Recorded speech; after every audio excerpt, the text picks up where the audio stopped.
Alors, je ne vais pas vous parler des produits du futur et de mon produit du futur, mais je vais vous parler un petit peu de prospective et aujourd'hui d'intelligence artificielle dans le domaine de l'ophtalmologie.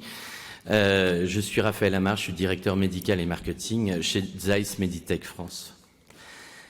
Juste pour rappel, le groupe Zeiss est un groupe qui est complètement détenu à 100% par la fondation Carl Zeiss. Nous sommes une fondation et non pas un groupe coté en bourse.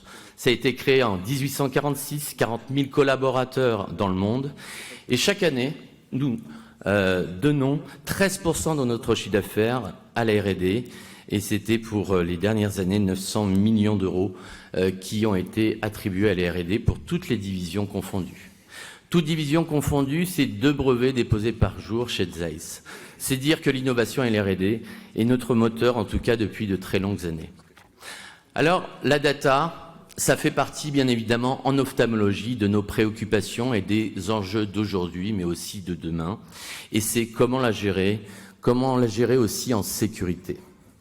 Alors, ça fait déjà depuis 10 ans que chez Zeiss, nous avons lancé, en fait, notre écosystème médical, dont le cœur du réacteur est la solution Forum, un PACS d'imagerie qui va centraliser l'ensemble des datas des patients et qui va permettre tout au long du parcours de soins du patient, que ce soit en glaucome, en rétine, en cataracte avec IQ Workplace ou IQ Mobile, eh bien de prendre en charge le patient. Cette année, lors de la SFO 2023, nous lançons le Corneal Refractive Workflow dédié à la chirurgie réfractive et chirurgie cornéenne. Et je vous laisse juste quelques secondes découvrir ce flux de tâches connecté. On va baisser un petit peu le son de la vidéo si c'est possible. Ce flux de tâches connecté qui est autour des lasers, bien évidemment, femtosecondes, le Visumax 800 et du laser Excimer MEL 90. Où l'ensemble des datas, que ce soit en préopératoire, en péropératoire et post-opératoire, vont être traités à travers une application qui s'appelle le Corneal Refractive Workplace et où on va pouvoir prendre en charge et optimiser la prise en charge du patient. Alors, l'intelligence artificielle, c'est forcément la suite logique de ces traitements des datas. L'intelligence artificielle ne va pas remplacer le médecin, elle ne va pas remplacer le chirurgien, mais elle va nous améliorer, en tout cas dans la prise en charge. Et puis, elle va nous aider aussi dans la formation des chirurgiens. Je ne peux pas vous parler de tous les projets R&D que nous avons en intelligence artificielle chez Zeiss. Je vais vous parler de 2 applications très simples. Première application dans le diagnostic, notamment dans le retraitement par l'intelligence artificielle et notamment par le deep learning, des imageries prises par le Plex Elite, qui est notre OCT de dernière génération de très haute résolution. Et quand on regarde ces imageries d'OCTA à gauche avec le Plex Elite, on va rebooster directement les images grâce à l'intelligence artificielle avec un retraitement des images, du deep learning, qui vont travailler les images, réduire le bruit du signal et faire en sorte qu'on ait une meilleure résolution du signal et donc dans parfois et certains cas avoir une meilleure précocité du diagnostic. Autre application dans la chirurgie de la cataracte. Et là, une application où on va utiliser l'intelligence artificielle pour aider le chirurgien à se perfectionner, à apprendre la chirurgie de la cataracte et faire en sorte que finalement il soit plus efficient et plus efficace dans sa chirurgie.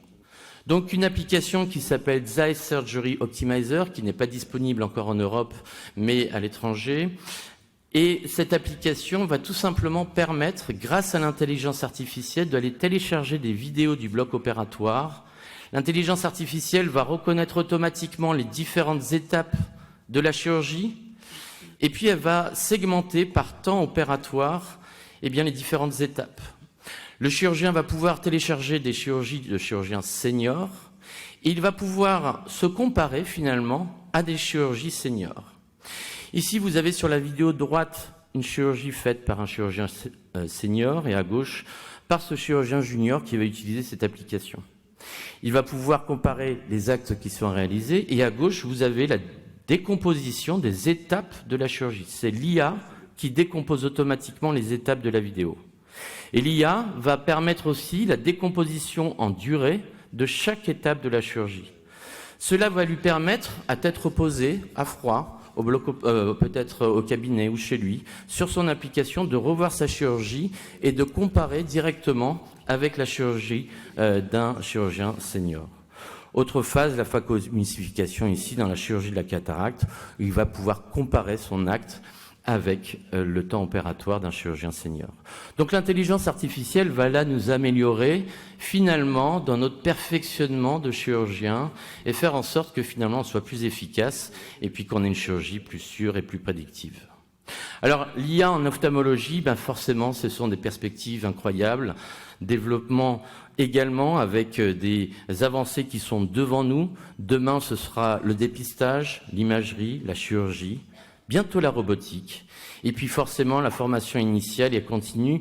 Et je vous invite tout simplement à venir sur le stand Zeiss pour aller voir le premier microscope de 1953 qui a été créé par Zeiss. Et regardez bien ce microscope parce que vous avez un oculaire pour l'étudiant. Déjà en 1953, il fallait apprendre aux étudiants à opérer. Et en 2023, on est sur l'utilisation de l'intelligence artificielle pour encore améliorer l'acte chirurgical. Merci de votre attention. Je tiens tout d'abord à remercier la Saphir pour nous donner l'occasion de vous présenter aujourd'hui notre nouvelle technologie, ELITA, qui est, nous l'espérons, la digne héritière de l'intralase, notre nouveau laser femtoseconde. Les lasers femtosecondes sont utilisés en chirurgie ophtalmique depuis plus de 2 décennies et à Hémo est associé depuis leur développement dans les années 90 avec intralase. Fort de notre expérience depuis toutes ces années, nous lançons une nouvelle plateforme, Femto, ELITA, conçue justement pour créer une incision cornéenne la plus lisse possible, avec presque aucun pont tissulaire, pour une facilité d'extraction. Et ce résultat est obtenu grâce à des impulsions très brèves, d'une durée inférieure et des impulsions très courtes, bien sûr, d'une durée inférieure à 250 femtosecondes, avec un spot inférieur à 1 micron et un taux de répétition de 10 MHz, qui correspond à 10 millions de spots par seconde. ELITA permettra donc de réaliser une procédure réfractive laser d'extraction lenticulaire cornéenne avec une récupération visuelle nette et rapide proche du LASIK. Cette procédure s'appelle SILK, pour Smooth Incision Lenticule Keratoluminous ou encore kératotomie lenticulaire à incision lisse. ELITA permettra aussi, bien sûr, de réaliser des flaps pour les procédures LASIK. Que ce soit pour un flap ou un lenticule, cette nouvelle technologie, en générant des impulsions très brèves et avec un taux de répétition élevé, permettra de réaliser des dissections suffisamment nettes et précises pour une découpe sans pont tissulaire avec une récupération visuelle rapide et nette. Afin d'extraire un lenticule sans déchirure, le bord doit avoir une certaine épaisseur. Ainsi, la solution consiste à ajouter une fine couche de tissu. Cette couche, appelée flat add, sans incidence réfractive, est optimisée pour une consommation minimale de tissu cornéen et une extraction optimale du lenticule. En ce qui concerne la forme du lenticule, nous avons opté pour une forme biconvexe qui devrait présenter plusieurs avantages par rapport à la forme d'un lenticule plan convexe. Donc la symétrie des formes antérieures et postérieures du lenticule qui va minimiser le décalage entre les deux interfaces lenticulaires après retrait du lenticule et ainsi éviter des plis cornéens délétères. Une réduction d'OBL, moins de coupe dans le stroma antérieur qu'une forme plan convexe et donc induire une meilleure préservation de la stabilité biomécanique de la cornée. Donc cette technologie, grâce à des caractéristiques uniques, une impulsion laser la plus courte, un spot le plus petit, un taux de répétition d'impulsion le plus élevé, 10 millions de spots par seconde, par rapport à l'intralase, 150 000 spots aujourd'hui par seconde. Un système de balayage du faisceau laser à très grande vitesse, qui va permettre de produire aujourd'hui une surface de dissection tissulaire continue et sans pont, la plus fine possible, de forme biconvexe, afin de vous permettre une extraction facilitée et une récupération visuelle beaucoup plus rapide. Concernant le logiciel, très intuitif, avec une interface conviviale, le système intègre un algorithme qui va compenser et optimiser la modification architecturale liée aux effets de l'aplanation. Nous conservons ce même type d'aplanation, de telle sorte que la forme du lenticule résultant dans la cornée libre fournisse la correction réfractive souhaitée. La compensation des aberrations sphériques est intégrée au logiciel. Donc, en résumé, cette technologie, grâce à ses caractéristiques uniques, une impulsion laser la plus courte, un spot le plus petit, un taux de répétition d'impulsion le plus élevé, 10 millions de spots versus 150 000 aujourd'hui pour l'intralase. Un système de balayage du faisceau laser à très grande vitesse va permettre aujourd'hui de produire une surface de dissection tissulaire continue et sans pont, la plus fine possible, de forme biconvexe, afin de vous permettre une extraction facilitée et une récupération visuelle plus rapide, proche du LASIK. La machine ne nécessite aucune calibration, ce qui est synonyme de stabilité, avec une ergonomie qui a été pensée pour votre confort d'utilisation. Merci, nous vous invitons à venir découvrir ce nouveau système, ELITA, et la technologie Silk sur notre stand au Hall Passy F14. Je vous remercie. C'est un duo, effectivement. Je remercie tout d'abord la Saphir de nous donner l'opportunité aujourd'hui de présenter nos deux nouveaux produits. Je vais démarrer d'abord par notre nouveau microscope 3D 100% digital qui va venir casser les codes de ce que vous avez l'habitude de voir au bloc opératoire. Donc, ce microscope a été conçu par Bosch et Lomb en collaboration avec MSI qui appartient à Heidelberg Engineering. Vous avez à disposition, grâce à ce microscope 3D 100% digital, 3 options de visualisation. Un premier écran au pied du patient. Vous voyez, grâce au bras articulé en C, vous avez la possibilité d'accéder droit devant vous à l'image, sans rotation de la tête. Également à disposition un écran de plus petite taille qui vous permet de positionner l'écran devant vous et d'avoir accès à la 3D.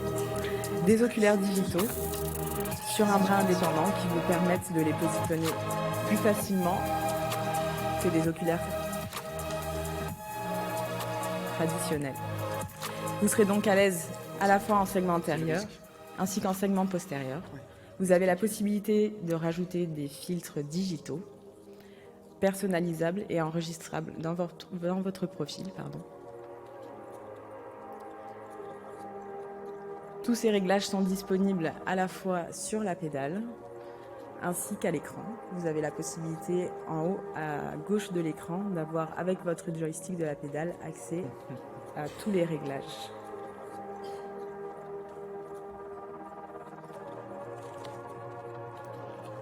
Également, le personnel au bloc opératoire peut aussi avoir accès aux réglages. Vous voyez sur la tablette positionnée sur le microscope l'intuitivité du système. Pour ceux qui font de l'enseignement, vous avez la possibilité de booster l'enseignement en paire opératoire avec la possibilité d'incruster des annotations sur les écrans 3D ainsi que dans les oculaires digitaux.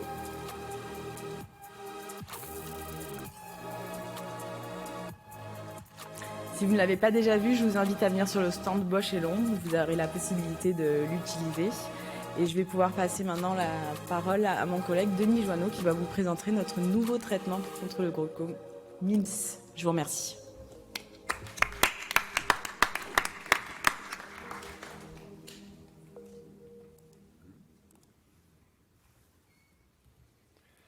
Donc, merci à la Saphir de donner l'occasion au laboratoire Bosch et Lomb de présenter sa nouvelle innovation dans la chirurgie du glaucome, MIMS, minimale invasive microsclérostomie.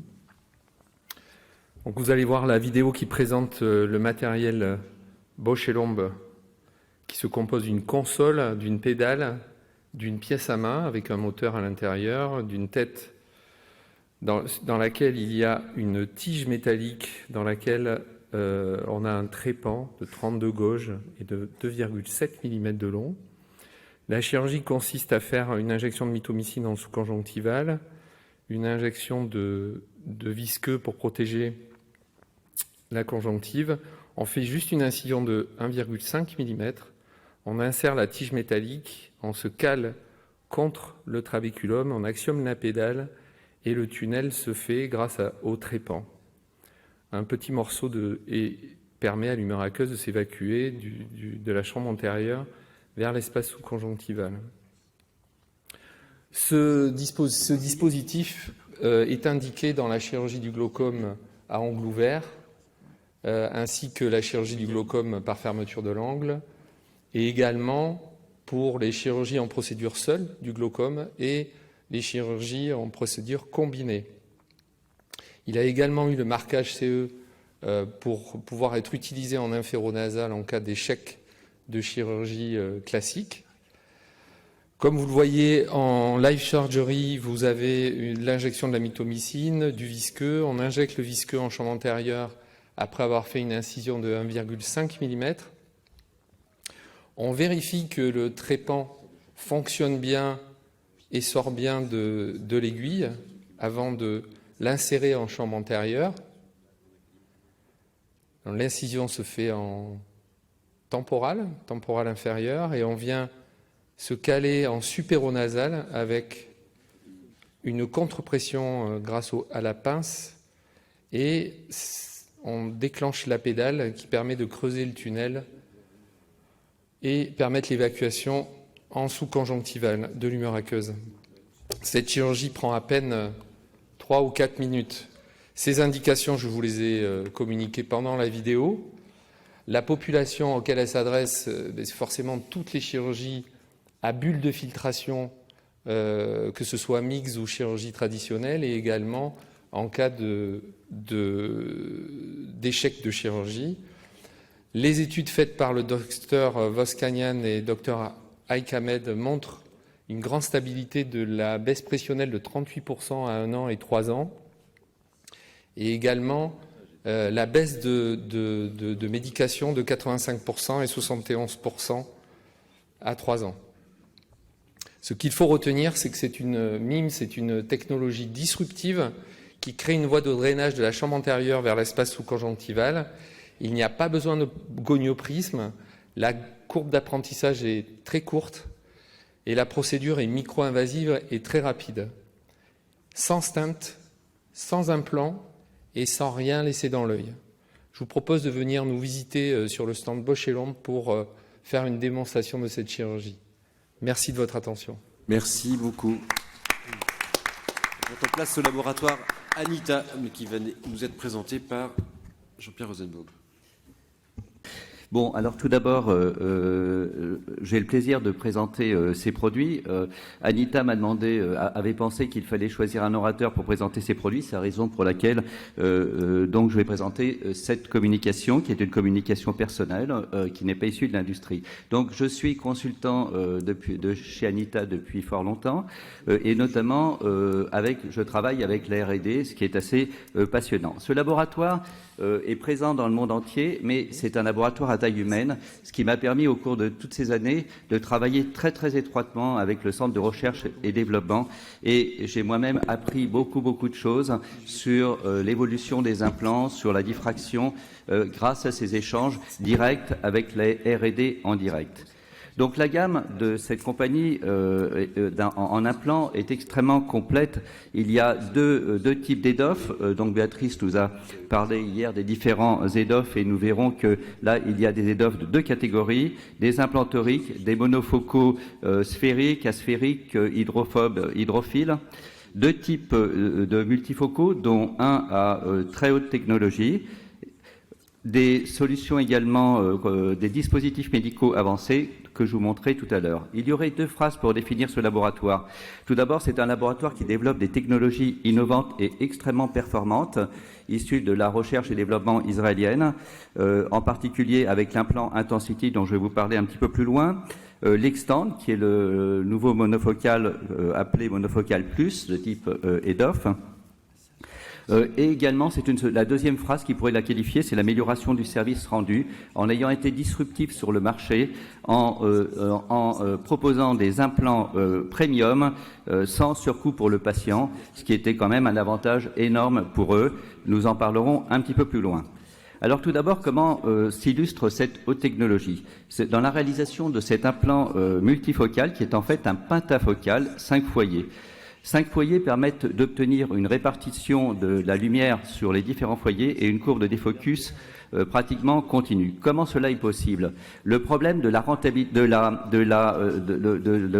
l'énergie résiduelle est extrêmement importante, car comme vous le savez, dans la diffraction, on perd un pourcentage d'énergie, et c'est l'implant qui perd le moins d'énergie pour rendre 94% d'énergie, ce qui permet de le répartir sur 5 foyers.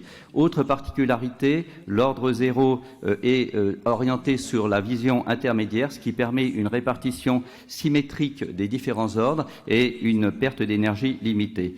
Cette technologie a été issue d'algorithmes itératifs, procédés DLU, qui a permis d'optimiser justement cet implant. Ensuite, il y a deux types d'EDOF. L'EDOF que j'appellerais EDOF diffractif LOAD, avec une addition de 25, dont l'efficacité, c'est un implant que j'aime personnellement beaucoup. Il a une très très grande efficacité, il a un effet réel sur la vision de loin intermédiaire, et surtout, il n'y a pas de surcoût. Et c'est extrêmement intéressant, car ça nous permet de choisir pour le patient, parce que l'idée de demander au patient ce qu'il préfère, c'est pas forcément évident quand il n'a pas lui-même la notion de ce qu'il peut obtenir. Et le fait de ne pas avoir de surcoût, ça nous permet de choisir plus facilement ce qu'on pense être le meilleur pour le patient. Et c'est l'avantage de ces implants, c'est qu'il y a peu d'effets photiques, car les marches sont moins nombreuses et moins hautes. L'Extend, qui est le dernier EDOF monofocal, donc dont l'étude a été réalisée par Gert Hoffart, que tout le monde connaît, étude comparative, confirmée par une publication récente de German Bianchi, et qui a montré une action réelle de l'ordre de profondeur de champ de l'ordre de 1 dioptrie, ce qui permet d'obtenir à peu près l'équivalent de log 0,1 à 80-70 cm. L'amélioration du service rendu, la deuxième phrase qui qualifie cet implant, c'est le fait, comme je vous le disais, de fournir des implants premium sans surcoût, le Perfector, torique 1 dioptrie. Il faut savoir que 50% des patients ont un astigmatisme de 0,75 à 2 dioptries et qu'il est quand même pratique de pouvoir disposer d'un implant sans surcoût qui permet de corriger cela. Pareil pour l'implant multifocal diffractif active qui est fait sans surcoût, et pareil pour l'implant Extend. Alors maintenant, dans les dispositifs médicaux, on a parlé hier des cataractes subluxées dans les maladies de Marfan en particulier. Et là, on va voir un dispositif qui est développé par professeur Ehud Assia, qu'on appelle l'Assia encore, qui est un système qui permet d'intervenir sur des cristallins subluxés avec un système très aisé. J'en ai pas l'expérience personnelle, mais j'en ai suivi le développement. Et effectivement, si les indications se posaient pour moi, je pense que, comme vous allez le voir sur cette animation, c'est un système qui est très pratique. Donc la phase d'hydrodissection, d'hydrodélination.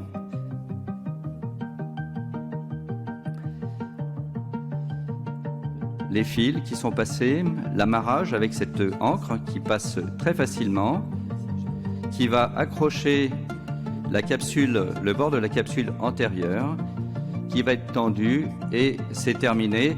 Et comme ça, on peut opérer tranquillement cette cataracte qui est maintenant amarrée.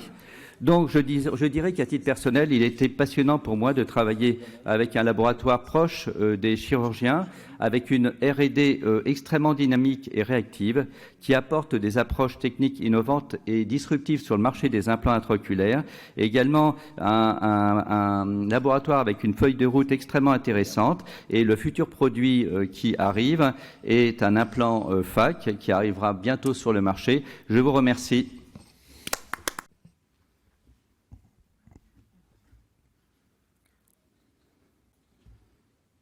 Bonjour à toutes et à tous, très ravie d'être parmi vous aujourd'hui.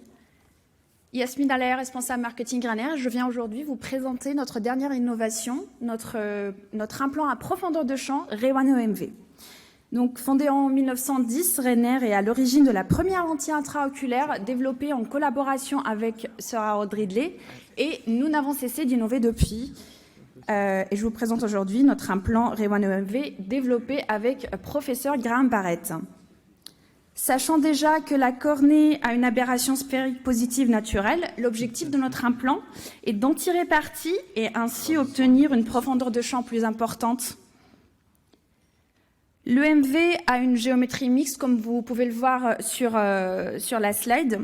Donc c'est un implant qui est doté d'une zone centrale à aberration sphérique positive naturelle, et qui permet de générer cette profondeur de champ dont je viens vous parler, et qui donne une bonne vision intermédiaire.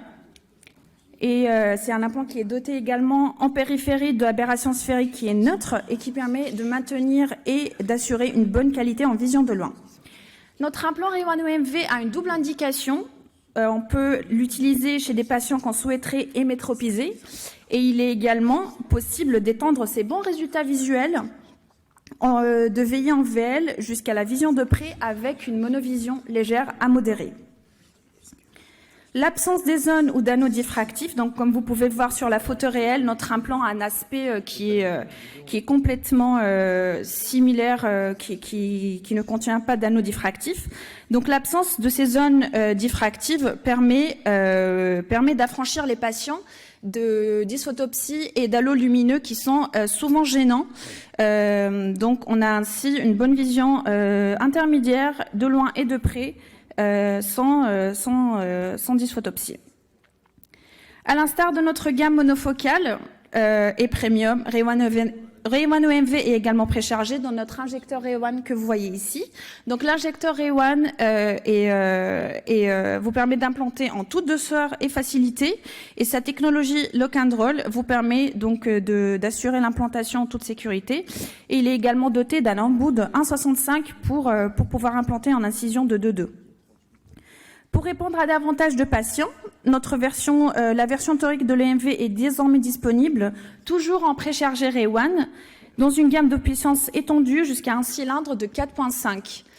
Notre équipe d'experts produits et de communication médicale est sur le stand et nous allons vous accueillir avec grand plaisir pour répondre à vos questions, pour vous en parler, pour vous en dire plus sur l'EMV. Et nous vous invitons également à venir nous voir au premier niveau, donc Hall Paris, car nous exposons la première lentille dont je vous ai parlé au début de ma présentation, la première lentille intraoculaire qui a été imaginée par Sir Harold Ridley et fabriquée par Rainer. Merci. Merci aux industriels d'avoir joué le jeu. Je pense qu'on renouvellera l'expérience. Nous avons 5 minutes, donc si vous avez des questions relatives à un des produits qui vous a été présenté. Moi, j'ai une question pour Raphaël Amar. Quand est-ce que vous avez prévu d'intégrer l'IA sous forme d'aide au diagnostic, notamment dans vos OCT? Est-ce que c'est prévu? Et deuxièmement, est-ce que vous avez des projets de robotique pour la chirurgie, notamment de la cataracte? Alors, pour l'intégration de l'intelligence artificielle dans l'imagerie, vous savez qu'en fait, notre OCT Plexelite est un petit peu la Formule 1 des OCT, qu'on met ces OCT dans des unités de recherche. C'est un peu les concepts cars finalement, hein. Et en fait, on va intégrer les fonctionnalités que l'on a dans cette OCT très haute résolution dans les OCT de routine. Donc, ce que je vous ai montré aujourd'hui dans l'IA et Smart Refine, c'est forcément une fonctionnalité qu'on aura demain sur nos OCT de routine. Donc, ça, c'est en effet dans la perspective. La deuxième question, c'était concernant la robotique. C'est forcément un sujet qui nous intéresse. Vous avez pu peut-être lire les actualités avec certaines acquisitions du groupe Zeiss. C'est une voie de développement. C'est très compliqué, la robotique. Très compliqué. Cependant, l'intelligence artificielle va aussi nous aider à prendre des repères sur l'acte chirurgical, comme d'ailleurs fait les voitures Tesla. Tesla, en fait, le modèle, c'est d'avoir des voitures qui sont complètement électriques, où on va avoir des datas qui sont entrées dans tous nos Tesla et qui vont améliorer les algorithmes des voitures autonomes. Demain, on aura probablement des repères dans nos actes chirurgicaux qui amélioreront peut-être la robotique chirurgicale. C'est des grandes prospectives, pas de données d'échéance, mais probablement le futur. Merci Raphaël. J'avais ensuite une question pour Johnson & Johnson. Est-ce que Kader est toujours ici? Ah, dommage.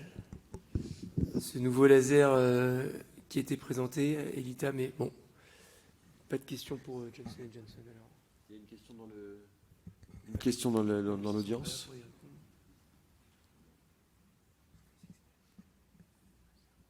D'autres questions? D'autres questions? Non, pour l'instant, je trouve que c'était très, très intéressant, en tout cas très clair. L'IA, effectivement, on attend beaucoup. Oui. Combien coûte le joli microscope? Demande Béatrice Kochner.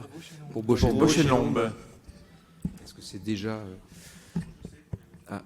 Ouais, On a l'information par notre président. Alors moi, j'ai une question pour Jean-Pierre. Le dispositif pour le réamarrage du sac dans les luxations, on le laisse en place il faut l'enlever. ou bien il faut le retirer après? Donc c'est un dispositif assez séduisant, je trouve. Ouais. Donc, Pour Bosch et Lomb, professeur Touboul. Ça dépend si tu as la carte d'abonnement. Là, c'est là. Mais Tu nous fais une remise? c'est plus de Combien 500 000 euros. Oui, avec le CP. 500 000 C'est avec C'est entre 400 et 500. d'après ce que je sais, 50 oui, 000 c'est ça. Mais Pour l'instant, mais c'est le début. Hein. il n'est pas C'est encore normal que commercialisé. ce soit cher au départ. Mm. Ils vont baisser. Très bien. Très bien. Très bien. Pour Rainer, une question pour Jean-Pierre. Jean-Pierre, c'est bon. Pour NR, moi, pour avoir utilisé en tout cas l'implant qui a été décrit, c'est vrai que je pense qu'effectivement c'est un bon monofocal plus, peut-être un petit peu plus, qui se porte un peu vers les EDOF, qui aurait l'intérêt dans mésopique, mais c'est à vérifier, peut-être d'avoir une meilleure performance en ambiance mésopique que d'autres concurrents qui se situent sur le même créneau monofocal plus. C'est à vérifier encore. Voilà. Très bien. Merci beaucoup, merci à tous d'avoir été présents ce dimanche matin. surtout, Bravo à merci tous beaucoup. tous les orateurs.